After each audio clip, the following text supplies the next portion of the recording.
ராமதாஸ் பிரிவு பாமகவுடன் கூட்டணி குறித்து விரைவில் நல்ல செய்தி வரும் என்று திமுக செய்தி தொடர்பாளர் டி.கே.எஸ். இளங்கோவன் தெரிவித்தார். சென்னை தியாகராய நகரில் உள்ள சர்பிடி தியாகராயர் அரங்கில் 2025ஆம் ஆண்டுக்கான காமராஜர் விருது பெற்ற தமிழ்நாடு காங்கிரஸ் கமிட்டி தலைவர் துணைத் தலைவர் ஹிதயத்துல்லாவுக்கு பாராட்டு விழா நடைபெற்றது. இந்த நிகழ்ச்சியில் கலந்து கொண்ட டி.கே.எஸ். இளங்கோவன் செய்தியாளர்களுக்கு பேட்டியளித்தார். அனைவரும் எதிர்பார்க்கக்கூடிய பலமான திமுக கூட்டணி அமையும் என குறிப்பிட்டார். ராமதாஸ் தரப்பு பாமகவுடன் கூட்டணி பேச்சுவார்த்தை நடத்தப்பட்டு வருகிறது. விரைவில் நல்ல முடிவு எட்டப்படும் எனவும் கூறினார்.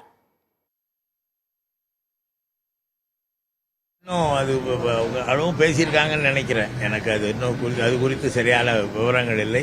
சில விஷயங்களை வெளியே நாம் சொல்ல முடியாது. அவை அதன் போக்கிலே நடக்கும். தேர்தல் இன்னும் 2 மாதத்தில் இருப்பதனால் ஒரு நல்ல முடிவை இந்த கூட்டணி அமைக்கும். இப்பொழுது உள்ள கூட்டணி வலுவாக இருக்கிறது. மேலும் பல கட்சிகள் நம்மோடு வருகிறார்கள் என்றால் இந்த கூட்டணி வலுவாக இருக்கிறது என்ற காரணத்திற்காக வர விரும்புகிறார்கள். அவர்களையும் வரவேற்கும்.